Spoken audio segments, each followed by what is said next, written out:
Perfecto, Rap, Ok, ya. sí. Bueno, muchas gracias, Claudia. Buenas noches a todos nuevamente. Gracias por estar un día más aquí en el estudio con el espacio que nos brinda Brindolan, el esfuerzo que están haciendo todos ustedes para seguir creciendo en estudio y en aprendizaje y obviamente que eso conlleve a las acciones, a un mejoramiento, todo lo demás, porque si bien es cierto que se aceptan las ciertas leyes, esto es un gran comienzo, vienen muchas más preguntas, detalles, etcétera. Entonces, sobre todo en el aspecto de refinamiento de cualidades. Comentaba y siempre he comentado a las personas que digamos, estudian conmigo hace rato, que a veces cambiar de creencia, vamos a decir así, o de fe, es más sencillo, aunque no es fácil. Sabemos que ustedes han tenido un proceso bastante de muchos cuestionamientos, muchas cosas, personas que se han alejado de cada quien al momento que ustedes tomaron una decisión del monoteísmo, etcétera. O sea, digamos que no es fácil, pero eso es más fácil cuando comparamos con lo que se trata de crecimiento personal, de que refinamiento de cualidades. Ya, es más fácil. La señora Lucero puede cerrar el micrófono, por favor. Desde acá no lo puedo cerrar. Ya lo cierro. Entonces, ok. Entonces, a veces ese cambio, todos los cambios de hábitos, todos los cambios de nuestra gestión de las emociones, en la gestión de nuestro conocimiento, en la gestión de la información, en la gestión, en lo que incluso hoy día se llama inteligencia emocional, sabemos que es un tema de toda la vida, es un tema de aprender y reeducarnos nosotros.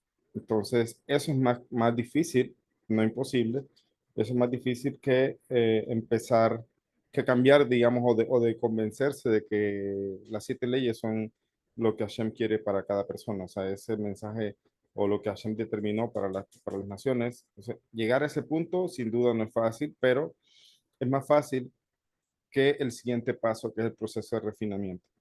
Entonces yo en estas clases que empezamos precisamente con el tema de Teshuvah, la Teshuvah es precisamente eso. Hay una Teshuvah que no es solamente arrepentirse, como lo veníamos explicando en la clase pasada, lo vamos a profundizar mucho más. Es el concepto que todos tenemos. Teshuvah es arrepentimiento, pero esa palabra no es nueva para ustedes. Es una palabra que ya existe y que han conocido en las religiones, donde estuvieron, incluso personas que pronto no estuvieron en las religiones, ya conocemos esa palabra. Entonces, ¿cuál es entonces el verdadero significado de la palabra? Porque también, al igual que otras cosas que se han enseñado en las religiones, también esta está permeada por muchas tergiversaciones, incluso de cosas judías a veces. Por ejemplo, si yo le preguntara a ustedes, si una persona se arrepiente, tiene que hacer, o que está en un proceso de arrepentimiento, tiene que hacer ayuno. La mayoría de pronto relacionan el ayuno con arrepentimiento, ¿cierto? Eso es lo que también a veces han enseñado las religiones. Entonces, no es así. Ya, de hecho, no es así. Y si fuera así, en las leyes del arrepentimiento que el Rambam nos enseña, hubiera puesto en ese proceso precisamente el ayuno. Y el ayuno no está allí como una obligación, ni algo realmente, digamos, significante en lo que se llama Teshuvah. Y eso lo vamos a comprender. El Tania nos explica sobre eso también en Iglesia Teshuvah. Pero bueno, encontramos de manera general muchas cosas distorsionadas en las religiones que si bien ya las conocemos, términos, etcétera, no necesariamente son así tal cual como se entendieron, se tergiversaron muchas cosas. Entonces, vamos a llegar a ese punto, pero yo estoy empezando a... Una de las cosas que les va a ayudar a esa transformación de cualidades, ese refinamiento personal, siempre es, para cualquier persona, es empezar a conocerse uno mismo. ¿Ya? Y cada uno tiene luchas tuvieron o tienen luchas muy diferentes. Cada uno, hubo personas que al entrar al monoteísmo o al aceptar las siete leyes fue muy fácil, sus familias lo respetaron, aceptaron su decisión, pero hubo para otras personas, hubo gente que incluso se dañaron las relaciones familiares, de pronto las amistades también, la persona se quedó un momento solo, etcétera. Entonces vemos que no es un proceso de estándar. Cada persona vive su propio camino, pero hablamos también de que hay un camino general. La señora Rosa, ¿puede cerrar el micrófono, por favor? Eso, gracias. hay un camino general. Ya lo particular, pues cada persona es diferente, cada camino es diferente. Entonces, una manera de empezar a conocer para llegar al proceso del autoconocimiento de cada quien va a ser, esto solamente es una guía, todo este proceso, todas estas clases, pero que ustedes empiecen a entender ese proceso que han tenido y después lo lleven a su proceso ya interno personal, es empezar por lo que es lo que yo llamo el proceso macro, que es lo que estamos hablando la clase pasada, explicando un poco sobre precisamente lo que según la Kabbalah, digamos, nos enseña sobre el nombre divino del Creador, que es el que tenemos acá. Él tiene muchos nombres, pero este es uno de los más conocidos y también más, eh, tiene mucha relación con lo que es la creación, como hablamos, de arriba hacia abajo. Es la manera en que él va ocultando su luz. Cada letra simboliza o tiene que ver o es una analogía con un mundo. Hay mundos espirituales por encima de este mundo físico en el que estamos. Y esos mundos espirituales, cada uno es más elevado que el otro. Y de arriba hacia abajo, uno eh, se va ocultando esa luz, digamos, hasta que se llega a este punto que decíamos que era la Hei inferior. Cuando hablamos de la palabra Teshuvah, la Kabbalah o la Hasidut nos enseña que Teshuvah es como regresar la Hei, como mencionamos en la clase pasada. O sea, retornar la Hei ¿a dónde? A su lugar. Eh, Esta Hei representa la Hei inferior, la de aquí, representa todo lo que es este mundo. Hoy vamos a hablar precisamente cómo el Ramak nos explica en el Perej Aboné, o sea, el capítulo que se puede entender como el capítulo del creador, cómo se relaciona esta letra Hei con este mundo físico. La Hasidut nos enseña que esta letra Hei también es un tipo de Teshuvah. Hay una Teshuvah Tata'a, una Teshuvah inferior, que es esta la que se hace en este mundo. Y hay una Teshuvah y una Teshuvah que obviamente también se hace en este mundo, pero es otro concepto mucho más elevado, que no es el tema de nuestro estudio ahorita, ¿ya? Pero hay una Teshuvah una Teshuvah de nivel superior. Entonces hay Hei arriba, Hei abajo. Retornar la Hei arriba, retornar la Hei abajo. La que a nosotros nos compete y a las naciones les compete estudiar y fundamentar es esta, porque este mundo obviamente está construido de tal forma que también las naciones son parte del proceso, son importantes en el proceso de la creación del mundo y de los procesos que vienen más adelante.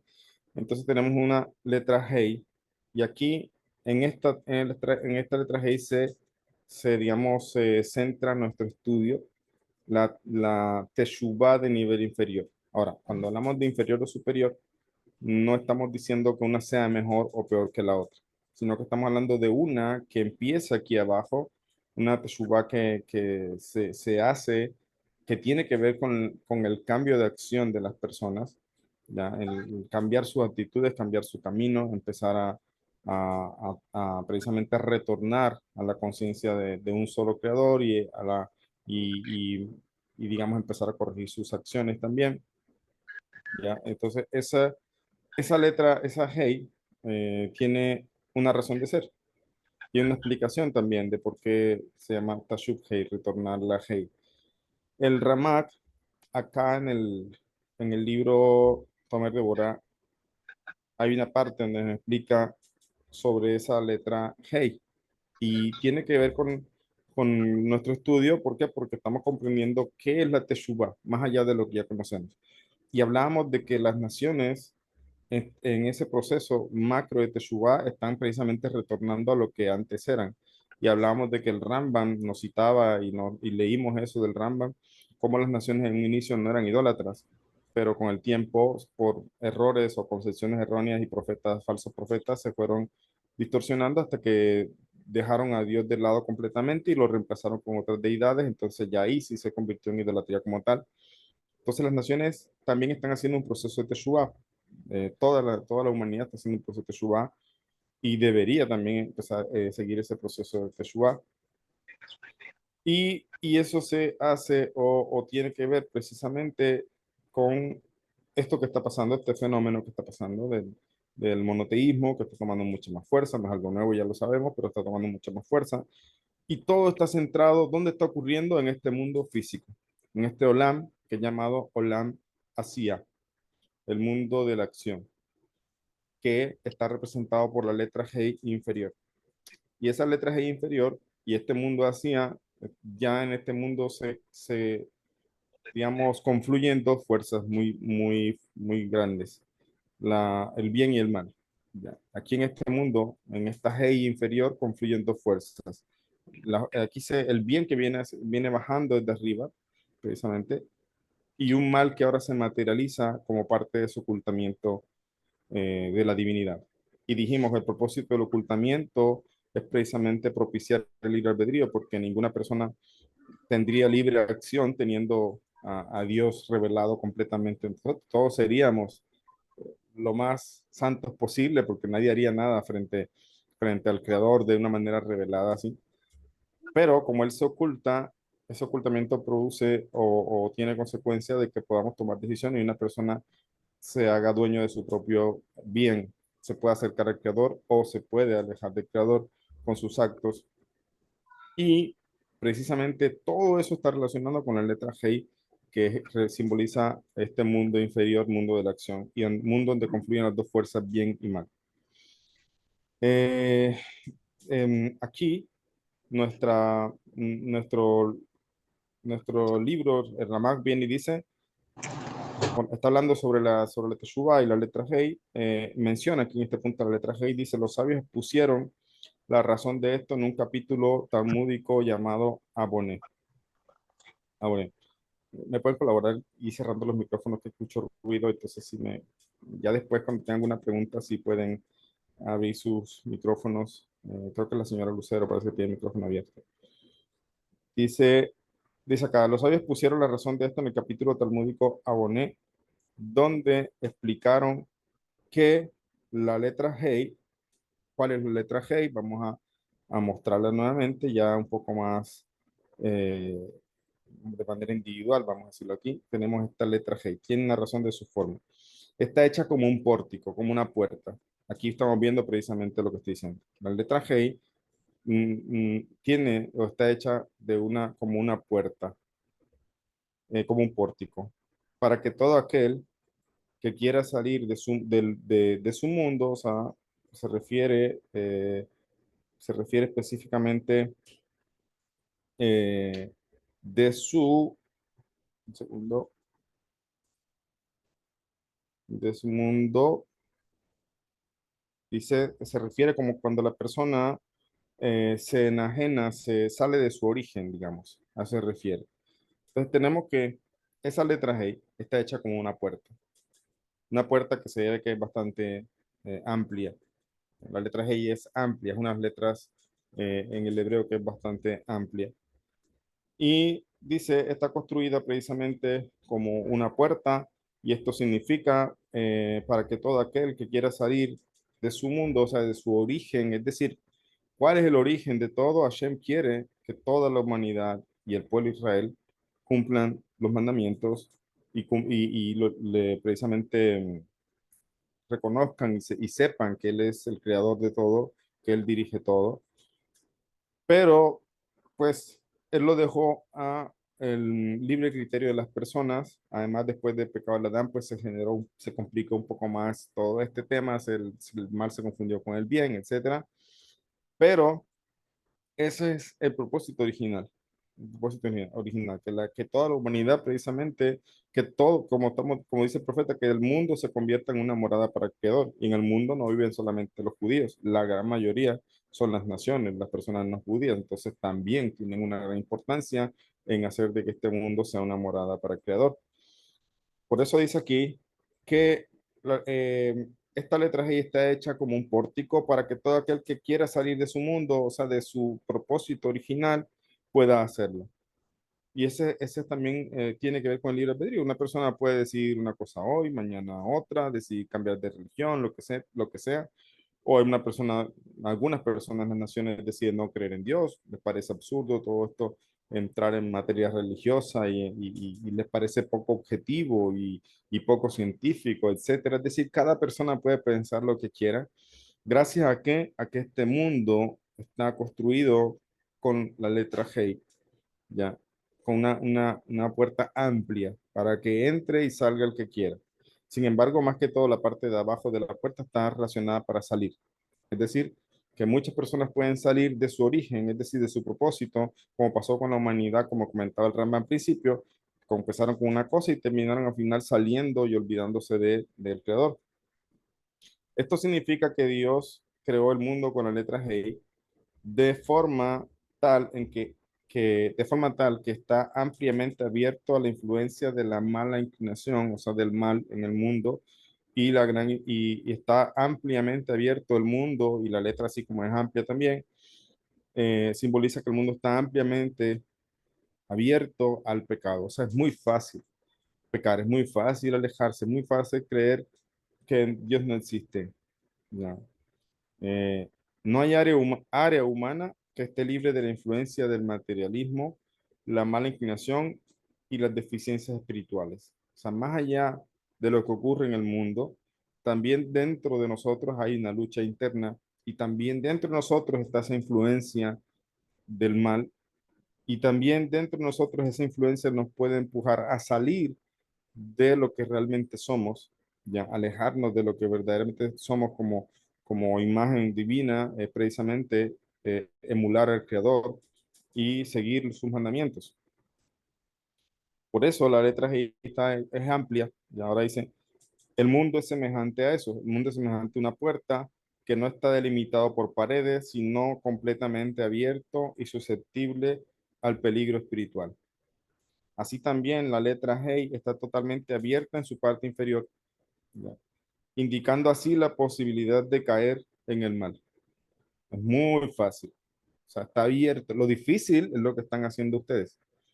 Salirse de lo común, empezar a dejar de creer cosas, empezar a cuestionarse, empezar a preguntar, incluso el que pregunta le toman a mal en las religiones, etcétera. Entonces, ese ya empieza a salirse la persona de lo común. Y lo común es que este mundo está hecho de una manera donde es muy fácil dejarse llevar por lo malo, por la mala inclinación del mundo, por este mal del mundo.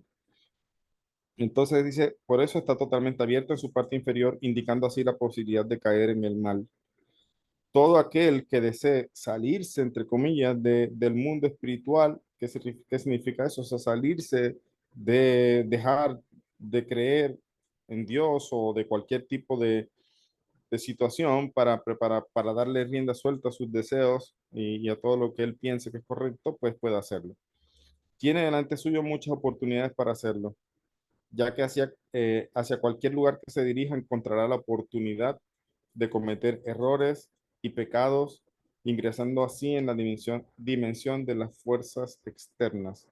Aquí lo llama el Ramak, fuerzas externas, se refiere precisamente a todo lo que es la influencia del mal en el mundo. Sería bueno, chicos, como dijo Claudia al principio, que puedan abrir sus cámaras. Entiendo que de pronto dos o tres no puedan, pero que la gran mayoría puedan compartir en este espacio, podernos ver, podernos interactuar. Entonces sería mejor, la verdad. Dice acá el Ramak. No obstante, la letra Hey también está abierta en su parte superior. Cosa curiosa. Les voy a mostrar inmediatamente. Ya la vimos, pero solamente para que vean. De pronto hay personas que no conocen mucho el hebreo, etcétera. Tenemos aquí una apertura aquí en la parte de arriba. Está abierta abajo, ampliamente, pero arriba tiene una pequeña apertura. Todo esto, el hebreo no es como cualquier idioma, ¿ya? El hebreo tiene mucho significado y no se puede traducir como cualquier idioma, ¿ya? Oh, Dairon, estás por aquí. ¿Qué hora es en Francia? Sí, la 1:53. Wow, mira tú eso. Dairon es un alumno mío también, Baruch Hashem, le conocí, está estudiando bastante y wow, me sorprende que estés aquí, por eso me alegro mucho. Sí, dice, no obstante, la letra G también está abierta en su parte superior, indicando con ello que si el ser humano retorna en arrepentimiento, será recibido. O sea, no está la puerta cerrada, no hay las oportunidades, no todo está perdido. O sea, no hay nada que se le oponga a la teshuva, al arrepentimiento. Y eso es otra cosa que también las personas a veces en este proceso de Teshuvah, por eso lo voy a enfocar obviamente en muchos aspectos desde la Hasidut, no solamente las leyes, porque creo que es benéfico la Hasidut para el Ben Noach, porque de leyes han venido hace rato, ¿ya? Y leyes a veces absurdas, ¿cierto? Leyes así muy radicales. Entonces, cuando se toman las cosas a veces tan rígido, todo se termina quebrando, las cosas no son así a veces. Por ejemplo, pensemos por un momento las personas que están en X religión, que ustedes saben cuál es, que no permiten la donación de sangre. Prefieren que un pariente, alguien cercano muera antes que donar sangre. ¿Ya? Entonces, eso es algo absurdo, cosa que en la Torah ni siquiera, por ejemplo, tenemos la gran prohibición de comer cerdo o comer cosas impuras, pero la misma en el Shulchan Aruch está explicado que si en un caso extremo, donde un judío prácticamente está por morir, por hambre, digamos que se perdió en una selva, no encuentra manera de salir, a ese judío se le permite comer cualquier cosa con tal de mantenerse con vida. Ya, así está escrito en la Torá, los sabios nos explican que dice, y vivirán por ellas, dice la Torá. Vivirán por ellas, dicen los sabios, se refiere que a los misbot. Es decir, que los misbot no están ahí para nosotros morirnos. Solamente tenemos algunos misbot que en el caso de judío tenemos, la persona debería dar la vida antes de transgredir estas cosas que son relaciones prohibidas, asesinato y idolatría. Pero obviamente eso tiene muchos detalles. No es como tan así. Hay que mirar a qué se debe cada caso, etcétera. Hay que estudiar mucho. Y si no, pues hay que tener una orientación en el caso que sea.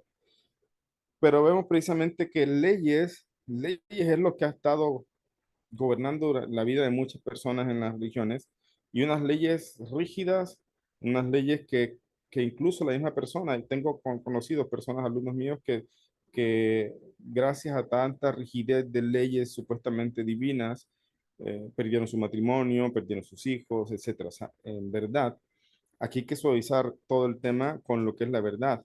Y por eso, ¿por qué traigo todo esto? Porque a veces una persona incluso puede que ha hecho pecados muy graves y puede vivir afligido todo el tiempo, depresión incluso puede caer. Y dicen los sabios, dice el Tania de hecho, que esta tristeza viene del mal. ¿Ves? Entonces, ¿cómo puede ser si la persona se está arrepintiendo, se está sintiendo mal de un pecado? Dice, bueno, que sepas que eso no es arrepentimiento verdadero. Ya. Ahí se pegó el mal. O sea, el mal le gusta pegarse donde, incluso entre mejor parezcan las cosas, entre más temas de misbot parezcas, se pega el mal. ¿Dónde más le gusta pegarse? Porque se alimenta de eso.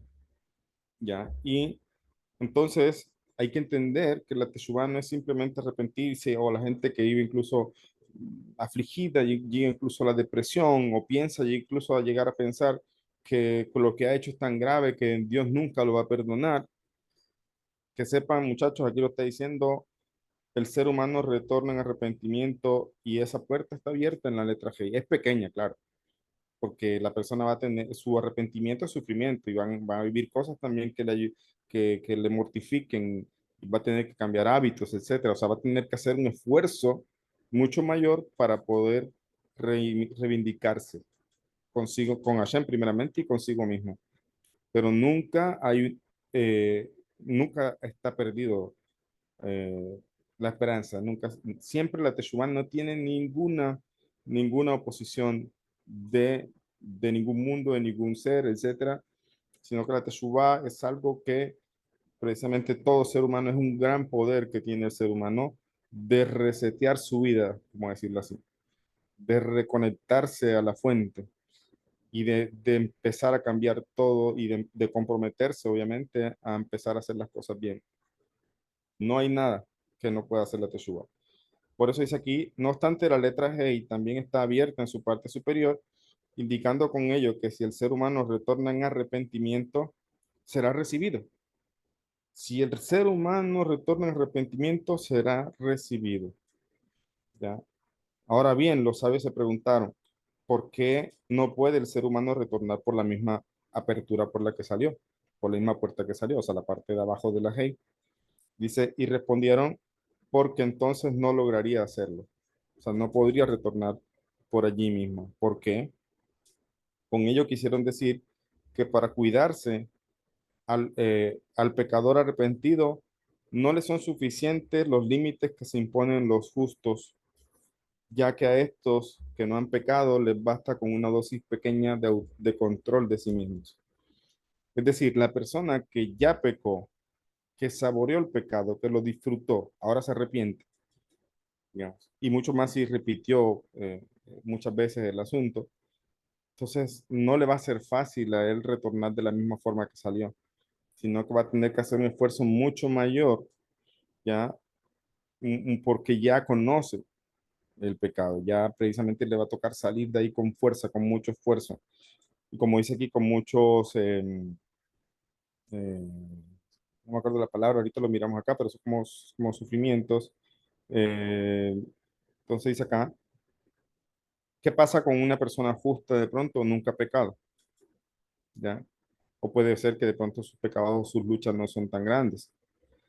Por ejemplo, en Israel, las playas religiosas, o sea, me refiero porque hay playas como Tel Aviv, etcétera, hay playas nudistas en Tel Aviv también, ¿ya? Entonces, pero en Israel no solamente, no está prohibido que los religiosos, o ni siquiera voy a decir religiosos porque es como una etiqueta, pero vamos a decir que las personas, los judíos que son Shomer Mitzvot, que guardan Shabbat, que procuran ser mejores, ellos no tienen prohibido ir a playa, también van a playa. Ya. Una vez fui con mi familia. Pero en la playa hay una división del lugar donde se bañan las chicas, las mujeres, y donde se bañan los hombres. No se puede ver, no se interactúa allí.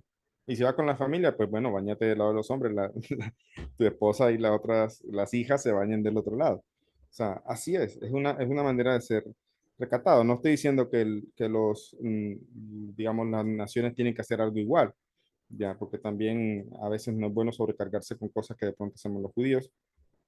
Pero lo que le quiero decir es que una persona que en Israel, digamos, que están en este de los Shomer Mitzvot, de que busca, que se ha cuidado, nunca ha visto ni siquiera la pantorrilla de una mujer, ¿ya? No va a ser para él lo mismo de pronto venir a una playa acá donde todo es muy abierto y es muy normal, ¿sí me entiendes? Entonces, no se trata aquí de que de pronto se le van a ocurrir pensamientos y que ya es tipo, digamos, un enfermo, cosas así, o sea, Dios nos libre, sino que en verdad, para unos hay cosas que se han vuelto paisaje por acá, pero para otras personas no. Entonces, ¿qué pasa? Si una persona que nunca ha pecado con tal o cual asunto, no tiene una lucha con eso, no es lo mismo que una persona que ya pecó, que ya conoce, que ya, digamos, hay algo que lo empuja a quedarse allí, entonces va a tener que hacer un esfuerzo mucho mayor para salir y de allí y en su teshuvá. Por eso aquí, en cambio, el pecador necesitará imponerse límites mucho más severos. Severos, tómense como medidas, no lo tomen, esta palabra severo pues, se puede malinterpretar, pero son medidas más serias que uno mismo debe tomar con uno mismo para alejarse del pecado. O sea, no basta con decir, Hashem, perdóname y no lo vuelvo a hacer.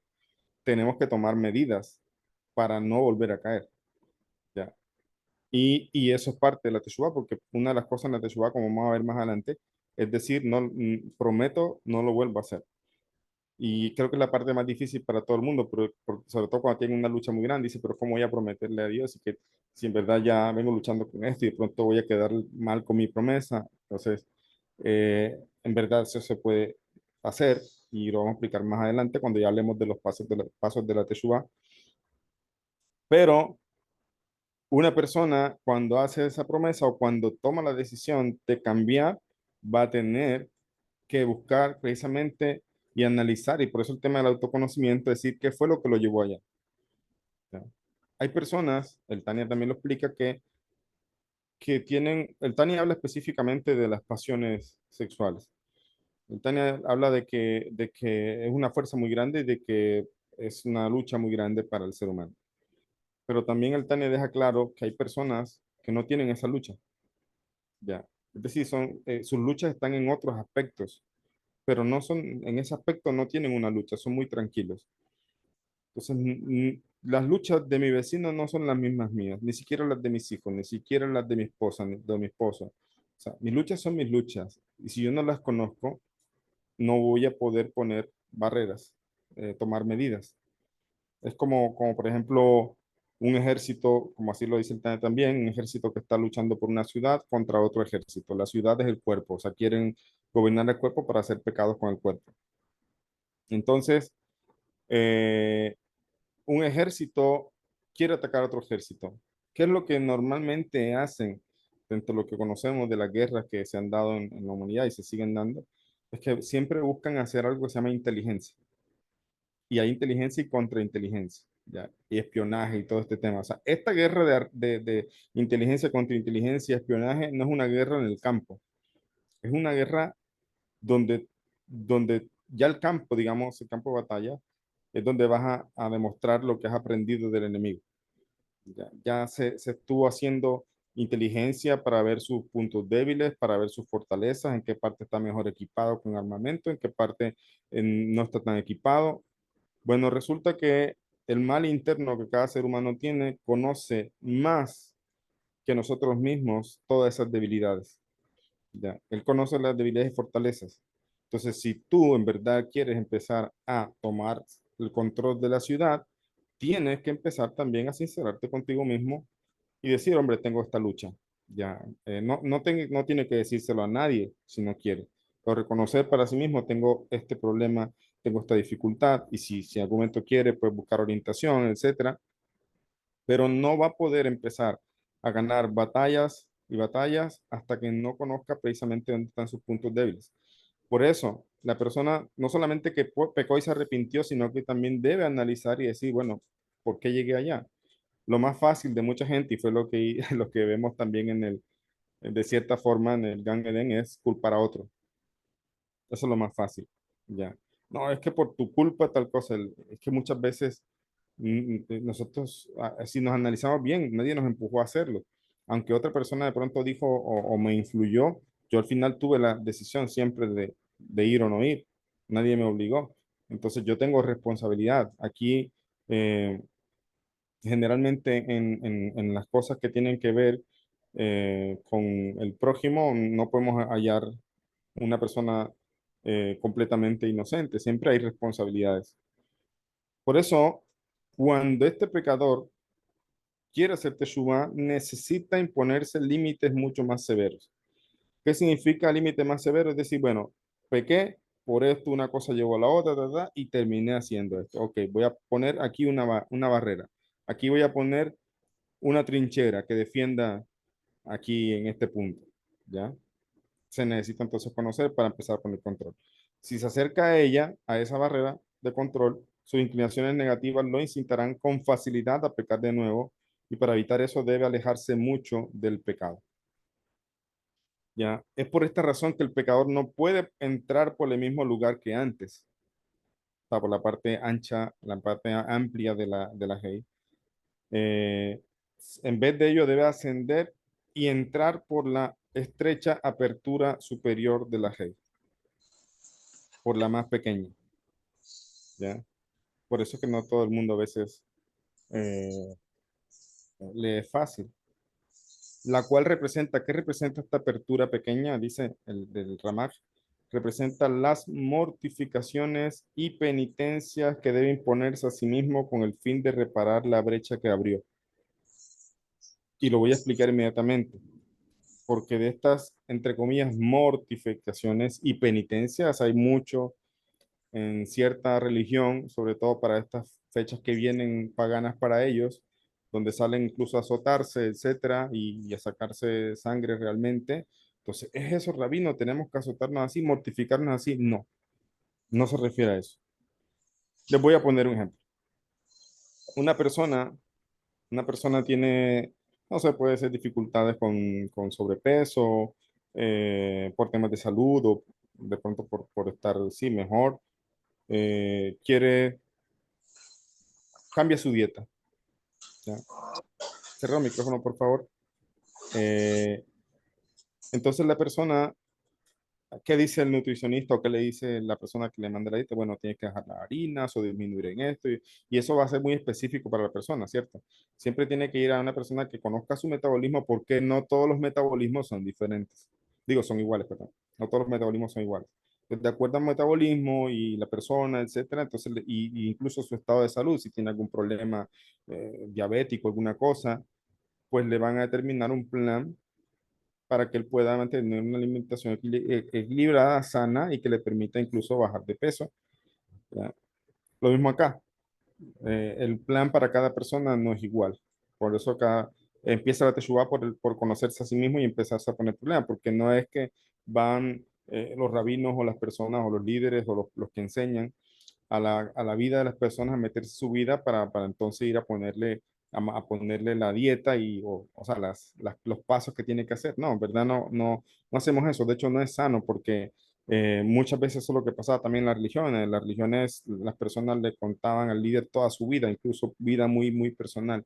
¿Ya? Y no hay que llegar a eso. De hecho, la relación entre el rabino, entre maestro y alumno que la Torá nos enseña no llega a ese punto. Sí es necesario, en el momento necesita un consejo, algo muy personal, pues hay que hablarlo, pero también esas cosas hay que saber con quién hablarlo. No por el hecho que una persona sea rabino, ya enseguida voy a contarle todo. No es así tampoco, sino con aquella persona que a través del conocimiento que yo tengo y de lo que he aprendido, yo tengo con más conexión o confianza para contarle algo, pues puedo hacerlo.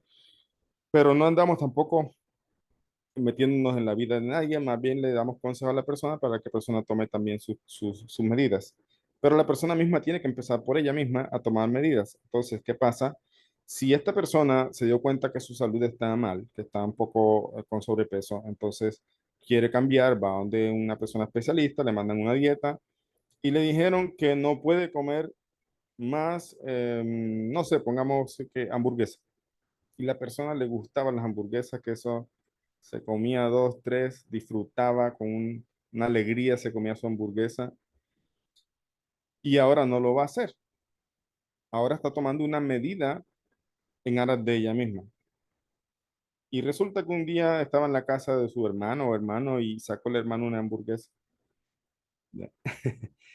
Imagínense el sufrimiento de esa persona. Ya. Entonces, cuando hablamos de mortificaciones, no necesariamente estamos hablando que hay que golpearse, que hay que ayunar, que hay que... No, sino que el Balei Teshuvah, la persona que hace Teshuvah, al ponerse puntos de control a los que no quiere llegar, y a veces, precisamente por su lucha, puede estar deseándolos, entonces experimenta un sufrimiento, ¿ya? Experimenta una mortificación. A eso se refiere aquí. Pues en verdad, el libro Tomer de Borá y el Arizal nos trae otro tipo de mortificaciones. Por ejemplo, el Arizal habla incluso o sea, habían cosas que el Ari Kadosh, que era un gran sadik, ponía, le decía a las personas que tenía que hacer para poder reparar un pecado. Y eran mortificaciones incluso físicas, pero no hasta cierto punto. Como por ejemplo ir a la nieve, no sé, o sea, sumergirse en una mikve bastante fría, o sea, son cosas así. Pero esto primeramente hay que entender que él era un especialista en términos modernos, vamos a decirlo así, y él sabía qué era lo que esa alma necesitaba para reparar ese punto, ese pecado. No, no puedo transformar esto yo, que Larisa le dijo a fulanito que hiciera así, entonces yo también lo voy a hacer. No, ¿quién dijo que tú tienes que hacerlo? ¿Ya? Y además, por eso es que la Hasidut nos enseña que incluso hoy día hay algunas maneras de reparar eh, y de cierta forma mortificarse. Les voy a decir una que la mencioné al principio, el ayuno, ¿ya? Ahí es donde el ayuno entra como una mortificación, más no que el ayuno sea lo que me permite ser perdonado o no, o que el ayuno me empuje a la teshuvá o no, sino que el Tania explica, para no dejarlo así abierto, el Tania explica que es como cuando una persona ofende al otro y el otro le pide perdón y bueno, y te perdonó de corazón, pero aún así tú le llevas un presente, un regalo, ya, como para restablecer y fortalecer esa relación después de lo que pasó. Dice el Tania, eso es lo que hacía el pueblo judío. Cuando a veces pecaba, llevaban un korban hatat, un korban por pecado al templo, dependerá del pecado también. Eh, entonces, pues llevan un korban hatat, un korban por el pecado que hicieron. Y, y eso dice, es como una manera, se quema ese korban, como una manera precisamente de restablecer relación con Hashem como estamantes o mejor. Entonces dice el Tania, esa es la razón de que algunos sabios ayunaban, dice el Tania. ¿Para qué? Para que al quemar su grasa era como ofrecer ese corbán y al mismo tiempo agradarle a Dios y estar, volver a estar más cerca o igual de cerca que estaban antes. Esa es la razón por la que lo hacían. ¿Ya? No porque si no hacía ayuno, entonces ¿qué? No me perdonaban. No, no tiene nada que ver. Lo hacían como un regalo, como un acercamiento, como cuando llevaban ese corbán hatat, ese corbán por pecado. Sin embargo, el Tania más adelante nos dice, eso está en Higueras de Teshuvah, el Tania más adelante nos dice, hoy día que nuestros cuerpos son más débiles, hoy día que las generaciones son más débiles, no es recomendable ayunar, dice. Y de hecho, Jabad no es que pase ayunando, Jabad ayuna cuando nos toca ayunar, ya. Cuando hay ayunos públicos que tenemos el pueblo judío que hacerlo. Pero dice el Tania, ¿qué cosas sí puede ayudar y que los sabios instituyeron que puede reemplazar el ayuno? La sedaká. La sedaká, incluso si yo digamos, bueno, voy a un día de ayuno, son 3 comidas, vamos al día, digamos. Entonces yo saco el valor de esas 3 comidas y las doy en sedaká. Entonces eso es como si fuera ayunado, así establecieron los sabios en el Shulchan Aruch también. Y lo vamos a ver en otra parte. Yo creo que personalmente lo voy a decir, yo creo que es uno de los grandes retos que tienen las personas que se acercan al monoteísmo, porque vienen golpeados financieramente por las religiones, ¿ya? Y ahora están reacios a abrir su mano, ¿ya? Y, y no estoy diciendo tampoco que lo abran así porque sí, sino que me refiero es que abrir su mano de una forma correcta en verdad ayuda a elevar el alma de la persona, ya, a rectificarla, vamos a decirlo así. ¿Por qué? Dice el Tania en Dis y Gereda Kodesh en otra parte, habla porque, por ejemplo, ese sustento que ustedes se ganan con trabajo, con esfuerzo, todos los días trabajando, etcétera, ¿cómo se lo ganaron? Dice, imbuyendo en él todo lo que es su mente, su esfuerzo físico, o sea, todo lo que son ustedes están metidos en ese trabajo. Y cuando ustedes reciben el sueldo, o sea, quincenal o mensual, ahí está, aunque sea dinero físico, no es solamente dinero físico, ahí está imbuida tu alma física porque te lo ganaste con todo tu esfuerzo. Entonces, cuando una persona saca una porción, lo que pueda hacer y darse de acá y ayuda a otros, no sabe cómo eleva y refina el alma animal eso. ¿Ya?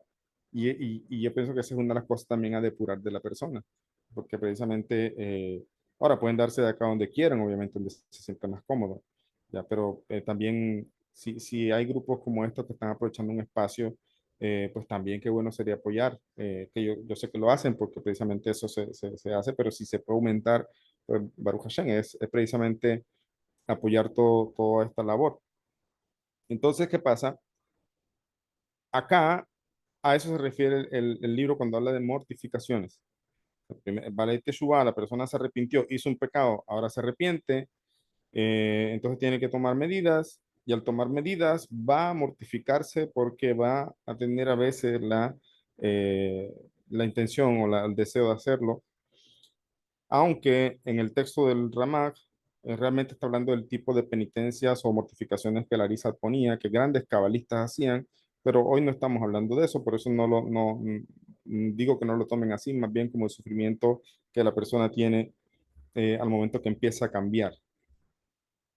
Por esta razón, es por esta razón que el lugar donde los Balei Teshuvah, las personas que se arrepienten, eh, están, los sadiquín no pueden estar.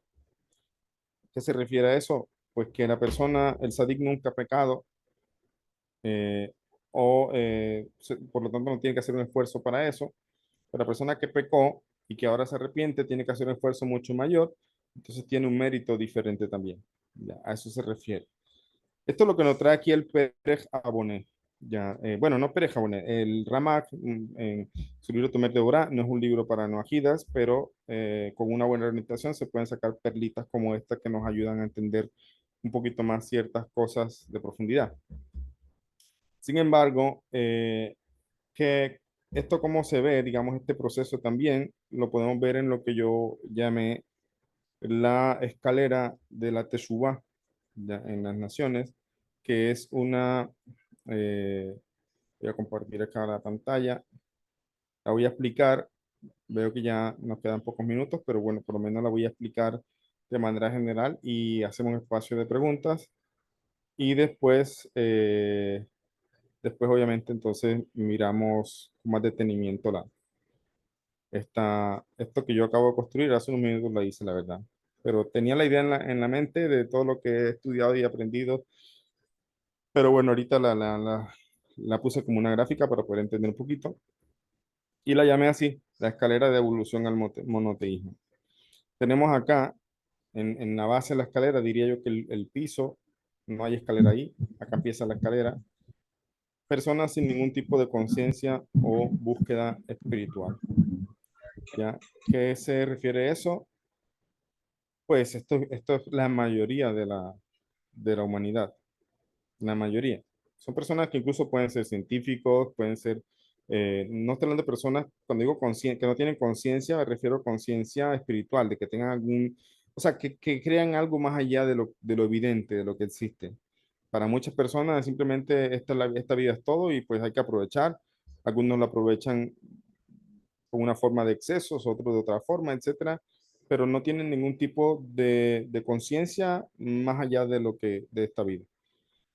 Es la mayoría de las personas y como no tienen un tipo de conciencia así, pues tampoco le interesa ni se preocupa mucho de hacer las cosas bien o corregirse a sí mismos. En el mejor de los casos son personas buenas personas, racionales y obviamente se comportan como buenos seres sociales, etcétera, pero no necesariamente tienen un tipo de conciencia espiritual. Lo llamé de esa forma, espiritual, porque tiene una razón de ser. Y al final de esta gráfica, de este proceso, yo pongo, no es el final del proceso realmente, pero en lo que es llegar al monoteísmo, sí, están quienes el acercamiento natural les ayuda a entender su identidad en las naciones. O sea, hubo un acercamiento natural. ¿Qué ocurre en el medio? Pues vamos a ver. Tenemos en el siguiente escalón, al principio, personas, como decía, que no tienen ningún tipo de conciencia espiritual, no les interesa nada espiritual, ni siquiera Dios, porque hablar de Dios ya es algo un poco más concreto, ya, pero acá hablar de lo espiritual es mucho más amplio. Y acá encontramos personas en ese proceso de Teshuvah, muchas veces inconsciente, que empiezan la búsqueda incorrecta de la espiritualidad. Ahora, en este punto aquí, ¿cómo salen estas personas de aquí? O sea, ¿cómo pueden salir estas personas de aquí? Pues por sus propios medios no va a ser, porque no tienen ningún tipo de interés, ¿cierto? Entonces, ¿qué va a pasar allí? El libro Calapuna, siempre cito eso porque para mí fue muy novedoso cuando lo estudié. Cita precisamente que a través de los sufrimientos, precisamente Hashem hace despertar esa conciencia en las personas, ¿ya? Porque a veces la persona, bueno, se empieza a preguntar, bueno, ¿qué pasa? O sea, ¿por qué todo me está saliendo mal? ¿Por qué a mí? ¿Por qué tal cosa? Entonces, incluso, sí, empieza a considerar la idea de Dios o algo así, ¿ya?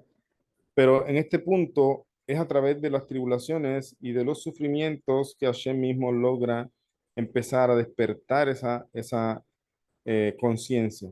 Ojo, Hashem mismo, no el vecino que es no agida, entonces empieza a convencer al otro. No, no funciona así. Tiene que ser desde adentro. ¿Ya? Desde adentro. ¿Cómo empieza ese proceso? Pues Hashem mismo lo maneja y lo dirige. También tenemos otro tipo de personas que están un poquitico más arriba en ese proceso y están en una búsqueda de espiritualidad. ¿Por qué le llaman búsqueda de espiritualidad? Porque la espiritualidad puede buscarse del lado del mal o puede buscarse del lado del bien. ¿Ya? Es decir, aquellas personas, entran aquellas personas que incluso andan por allí eh, muy metidas en lo que tiene que ver con brujería o con cosas para manipular trabajar con demonios o cosas así, que de eso hay muchos estafadores, como decía. Pero sí hay lugares en verdad que de pronto tienen una tumba muy grande, una impureza muy grande con respecto a esta cosa, a esta parte se llama idolatría. Hay personas así, no creen en Dios, Eso es lo curioso.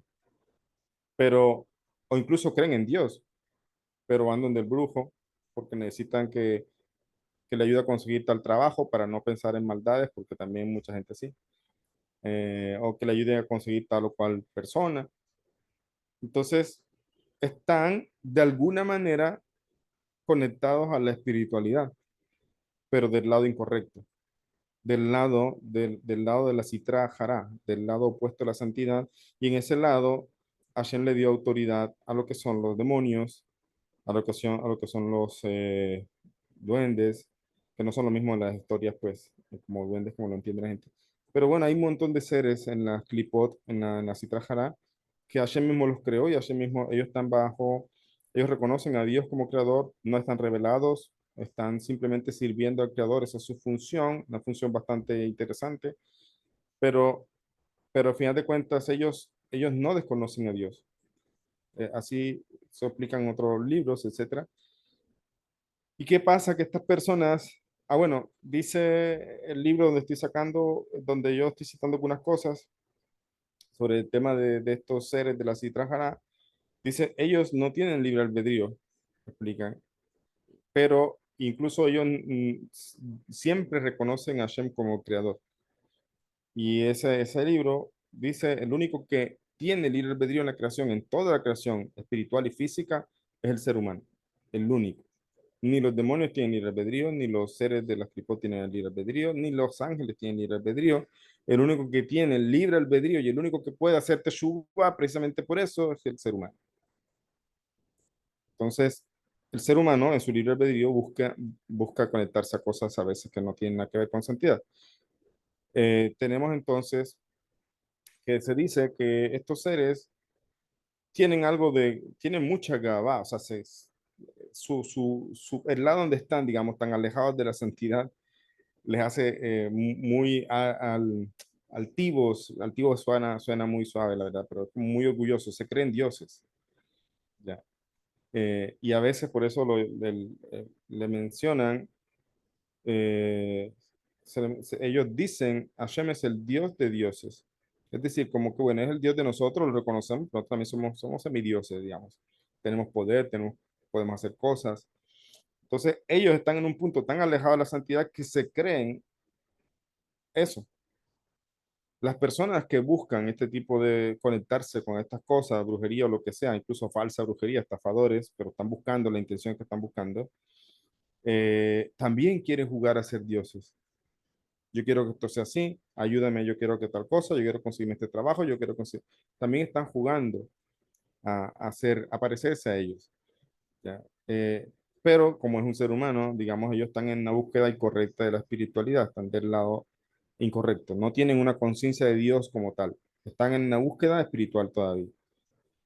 Después tenemos en el siguiente escalón, están buscando al verdadero Dios, pero aún están confundidos en el proceso. ¿Quiénes entienden, quiénes entran ahí? Todas las religiones. Ya, todas las religiones y no solamente religiones que conocemos, sino también ciertas culturas que tienen como el budismo y otras cosas que tienen un concepto de espiritualidad. Por ejemplo, en la India se habla de Gilgulín, de reencarnaciones, creen mucho en eso. Nosotros sabemos que las reencarnaciones son ciertas, pero no es cierto todo lo que dicen los indios de la reencarnación. ¿Ya? También se ha distorsionado ese concepto. ¿Ya? Entonces, de alguna manera ya alguien aquí en este punto están buscando a Dios, están por ahí creyendo en las falsas religiones, pero ahí ya se habla de Dios, de alguna manera, ¿ya? O sea que digan que Padre, Hijo y no sé qué, pero se habla de algo de Dios. Entonces, las personas ya ahí están buscando en ese proceso al verdadero Dios, pero todavía están confundidos en el proceso. O sea, miren de dónde vienen. Muchos parten de aquí y muchos parten de aquí ya, o sea, porque han nacido y criados como en alguna religión, etcétera. Otros incluso están por acá. Otros incluso están aquí, pero también van acá, van donde el brujo. Hay mucho, o sea, se mezclan las cosas, pero si quisiéramos hablarlo en esa escala de evolución, vamos a decirlo así, en el monoteísmo están estas personas que de alguna manera ya están hablando de Dios, pero todavía están confundidos con lo que es Dios, eh, y, y ya por lo menos hablan de pueblo de Israel, de Abraham, Isaac y Jacob, etcétera, etcétera. Ya hablan de Adán, etcétera. Y tenemos, más adelante, personas que siguen confundidos, pero se conectan de alguna forma con el judaísmo. O sea, siguen confundidos porque obviamente no han llegado al monoteísmo, pero les empieza a traer el judaísmo. De ahí surgen lo que son los famosos mesiánicos, que también ya entonces ellos llevan mucho ritualismo del pueblo judío para ellos, porque se sienten parte también de Israel, de corazón, etcétera, etcétera, mucha confusión, ya. Pero de alguna manera ya están conectándose con la Torah, ya. De una manera diferente acá. Acá se conectan con la Torah, pero esa Torah que llaman Biblia, digamos, y que está muy amañada, muy traducida, con las enseñanzas, porque muy amañadas también. Pero acá se están conectando y alimentando muchas veces de páginas judías, de midrashim, de cosas que le llevan a cuestionamientos y que poco a poco la persona termina despegándose de aquí y pasando al siguiente punto, que es el monoteísmo, que es el acercamiento a la Torá, o sea, que ese acercamiento a la Torá les ayudó a entender su identidad en las naciones. Todo esto se hizo a digamos, esa es la búsqueda personal. Algunas personas pueden empezar aquí, otros pueden ya de cierta forma empezar acá, Besrat Hashem, los hijos y los descendientes de todos ustedes y todos los que se acerquen al monoteísmo, pues ese es el reto ahora, mantenerlos acá. Y ese es un proceso de Teshuvah. Y lo pongo como escalera porque así como en la Hey, la parte de abajo simboliza lo que es la puerta amplia que todo el mundo puede pasar por allí, pero la puerta de arriba no es para todo el mundo, sino para el que hace teshuvah y se mortifica a sí mismo para cambiar. Entonces, de alguna manera sube.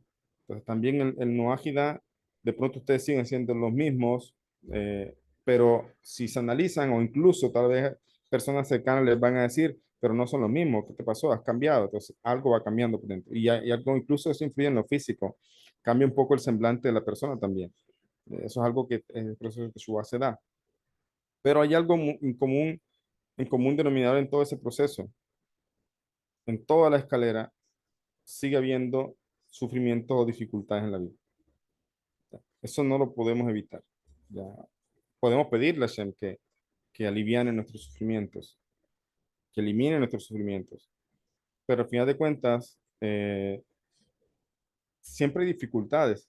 O sea, siempre el mundo está construido de tal forma que de alguna manera siempre tenemos una inconformidad y es ahí donde tenemos que cambiar nuestra visión. Hay personas como yo que deseo regresar a Israel pronto, Besrat Hashem, estoy trabajando en ello, y hay personas que conozco en Israel que desean salir de Israel, ¿ya? Entonces, y uno se pregunta, bueno, pero, ¿sabes? Es curioso.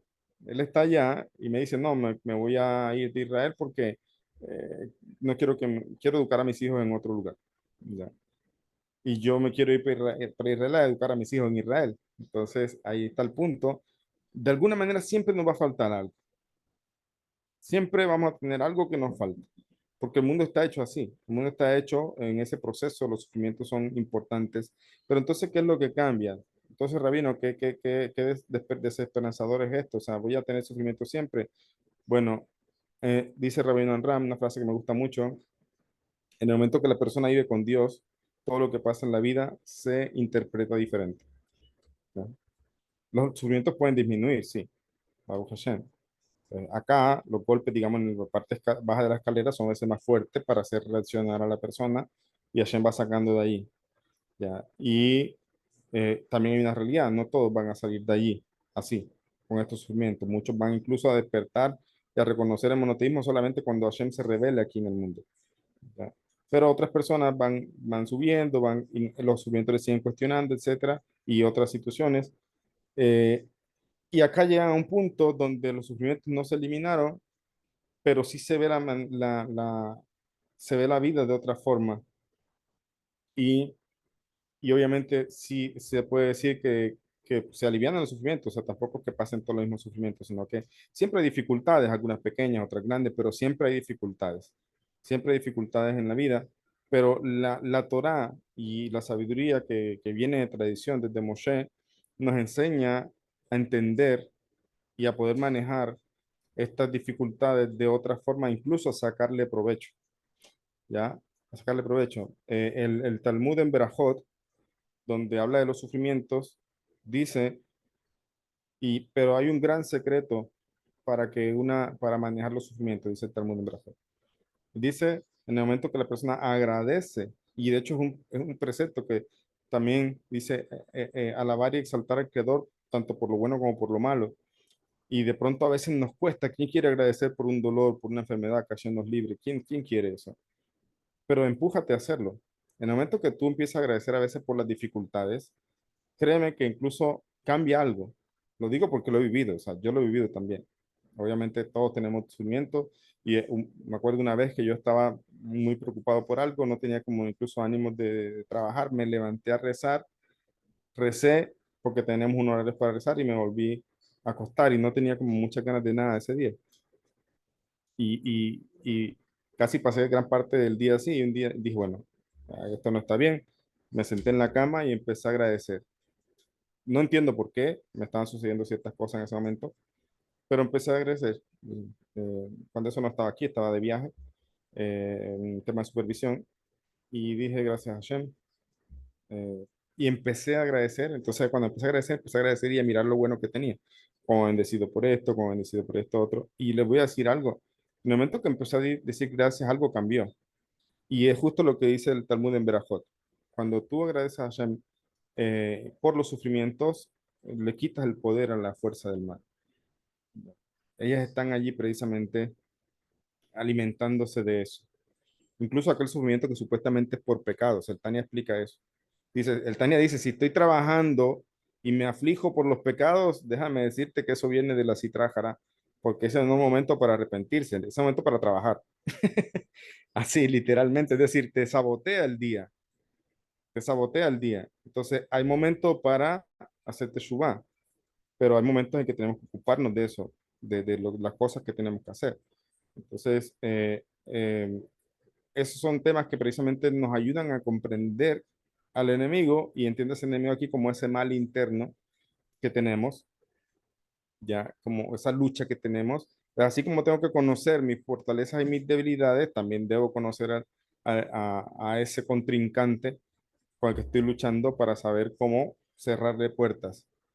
Y así empieza el proceso de Teshuvah, ¿ya? Un proceso de autoconocimiento y un proceso de conocimiento. Y como decía un rabino también, la información genera formación. Entonces, en la medida que se va aprendiendo, la persona va viendo las cosas de otra forma.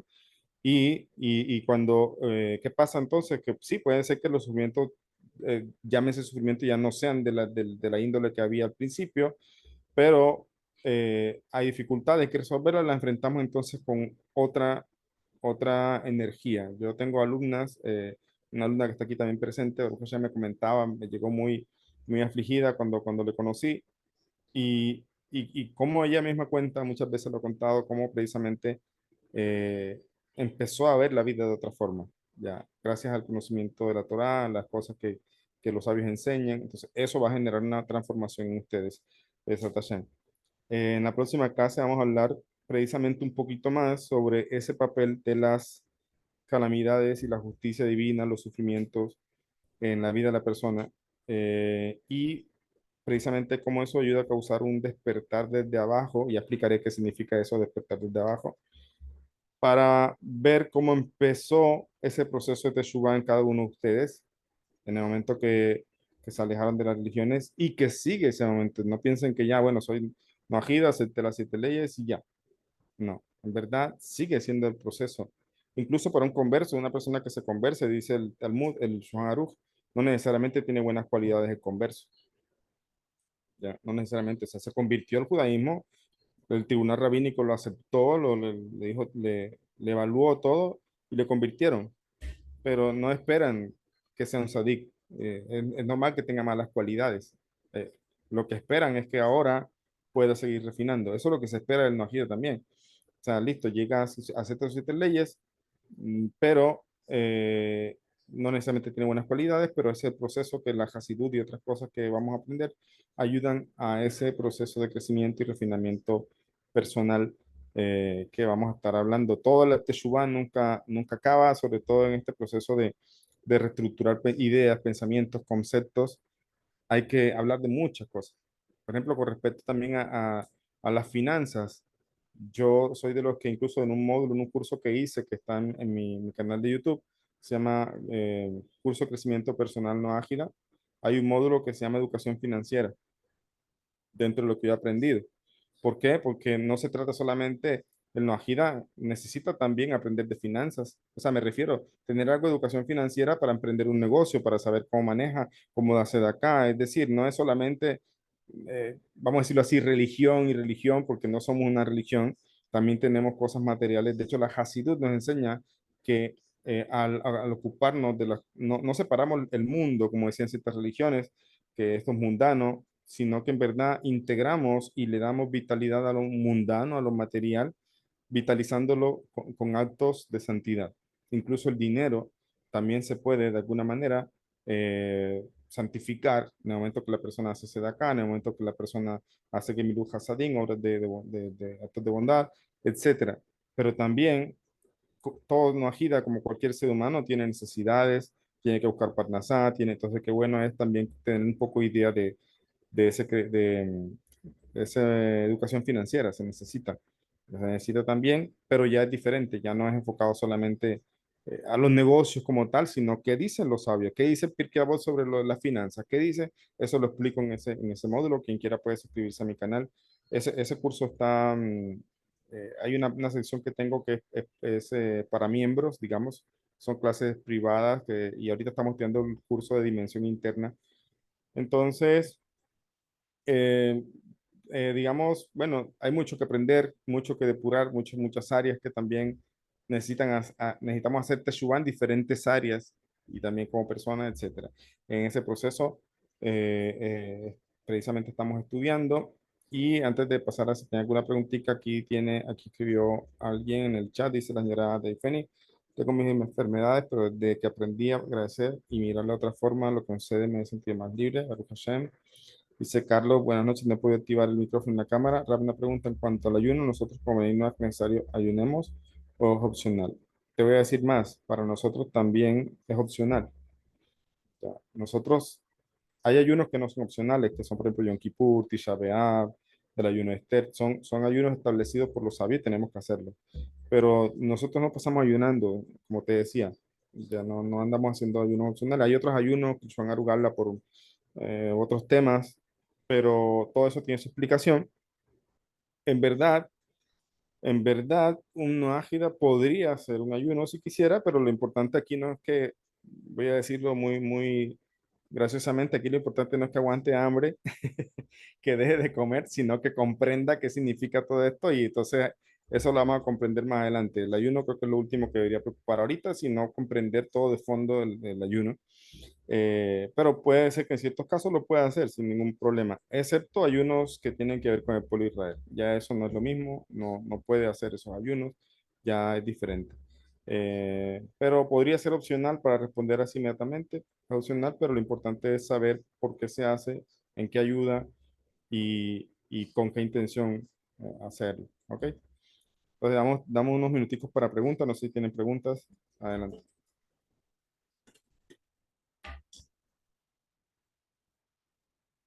Rap, yo tengo una pregunta respecto a la sedacá y es que yo hace rato escuchaba que si una persona quiere hacer una sedacá, pero si hay alguien de su familia que necesita ayuda, pero por alguna relación rota o algo así, esa persona no ayuda a su familia. O sea, como que la obligación en primera instancia, o digamos el deber, mejor, es como ayudar Ujú. a primero a su familia. No sé si estoy mal o me corrige, Ra. Gracias. Sí, de hecho es así, así tal cual, o sea, empieza por familia la ayuda, incluso si de pronto, como hiciste, la relación se rompió o algo así, pues igual no puedes seguir haciendo acá, porque de hecho a veces es bueno que hacerse de acá sin que el que la recibe, digamos, se entere quién la dio. Ya no necesariamente tiene que saber. Entonces, incluso, pero una persona está afligida, no me importa si de pronto no me la llevo bien con él o con ella, pero está sufriendo, pues puedo echarle una mano. Eso también tiene que ver con misericordia. Que a veces de pronto aparentemente no la merece, pero siempre digo yo, preguntémonos nosotros también si qué merecemos de Dios. Entonces, no somos quien nosotros para decir qué merece o no merece. Entonces, sí, siempre se puede ayudar, aunque de pronto haya una enemistad o alguna cosa, pero hay casos en que la persona misma está en un sufrimiento tal que a veces uno mismo puede poner a un lado esa enemistad por el sufrimiento que la persona está teniendo y puede incluso poder ayudar. Ahora, con respecto a la SEDACA, sí se puede dar de muchas formas, o sea, puede la persona incluso dividir porciones a un lado, al otro, etcétera.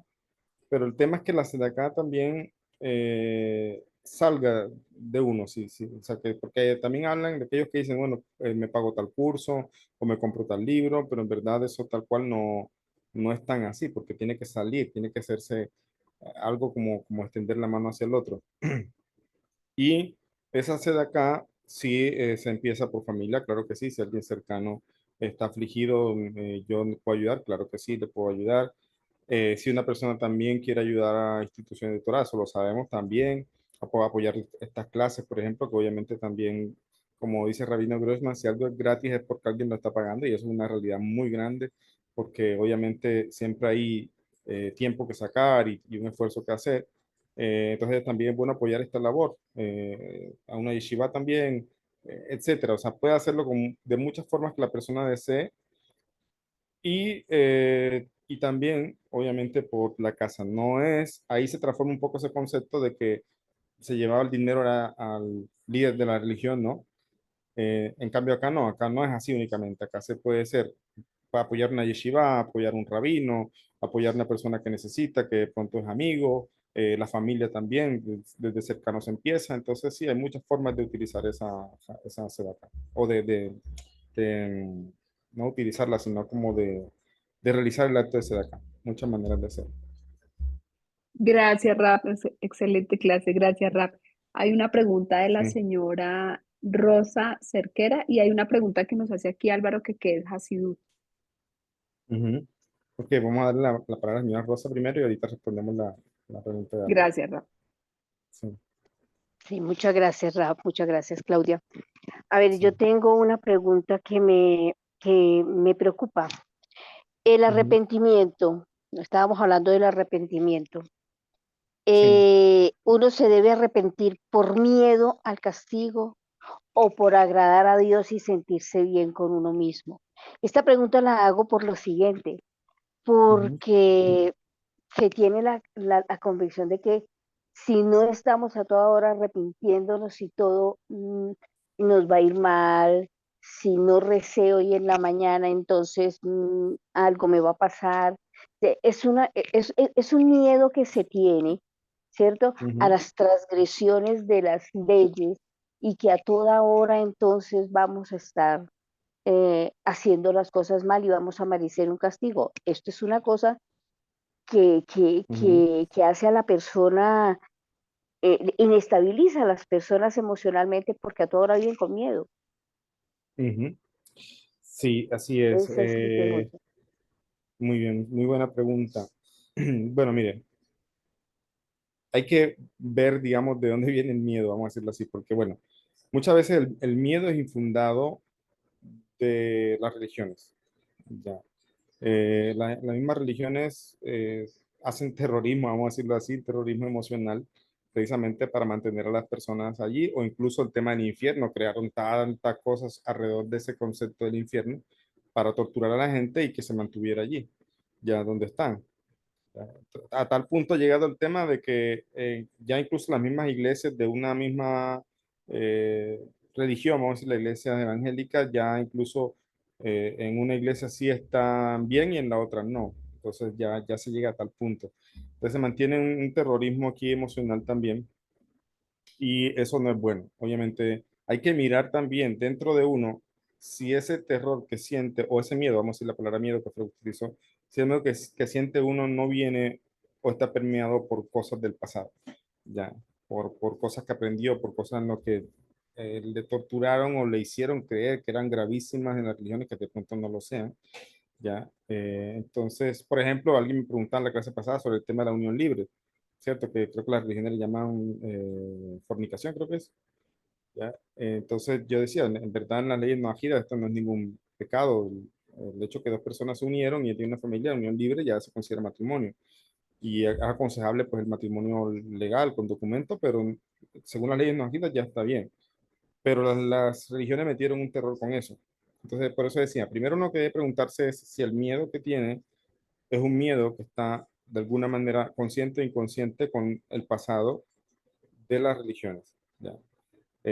Primero. Segundo, en verdad, cuando es un miedo auténtico que no tiene nada que ver con esos malos conceptos o malas enseñanzas o esa presión que se hizo anteriormente, eh, ese miedo puede ser bueno, pero no es bueno cuando solamente es lo único que se tiene.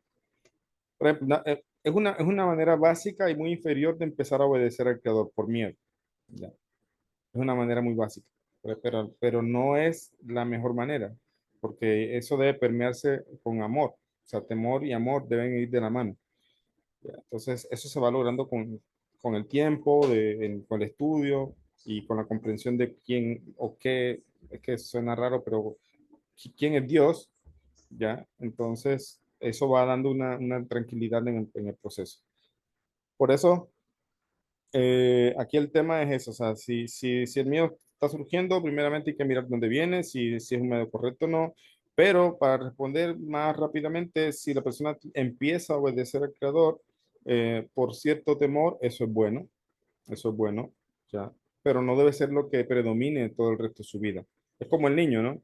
Los niños también a veces obedecen al padre por temor, porque el padre le dijo, me hace el favor y le voy a dar un castigo, tal cosa, entonces hay un temor. De pronto el niño no es consciente y va a decir, nada, yo voy a hacer a mi papá, obedecer a mi papá porque es mi papá, porque es la persona que Dios puso en mi vida para criarme. El niño no tiene esa conciencia. El niño empieza obedeciendo por temor al castigo. Entonces, eso no es malo. Pero que el niño crezca y viva atormentado por miedo, entonces ya no es sano. ¿Ya? Entonces, acá empezar con miedo es bueno, pero la idea es que eso evolucione en la medida que la persona cambie y comprenda de profundidad las cosas. Y también cuando ese miedo está permeado por las religiones, muchas veces es un miedo que no tiene nada que ver, como dije, de pronto es ni siquiera hay un pecado aquí. Por ejemplo, lo que usted dijo hace un momento, si no recé hoy, entonces un castigo. No, ¿quién dijo eso? No, ajiles no tienen problema con eso. Si no rezaron hoy, pues el rezo es voluntario. Ahora la plegaria personal cuando se pide para rezar por otras cosas, por necesidades básicas, sí es obligatoria, las leyes. Pero si una persona acostumbra a rezar sus salmos, etcétera, y un día no los hizo, entonces por eso va a recibir un castigo. No, pero es que lo está haciendo voluntariamente, no tiene ninguna obligación como no ajiles de hacer eso. ¿Ya? Entonces, ¿por qué va a tener miedo? No, y no hay castigo allí tampoco por eso. ¿Ves? En cambio, un judío sí. Un judío tiene que rezar 3 veces al día y si un judío no reza, pues ahí sí está transgrediendo, es un pecado, ahí sí es un pecado.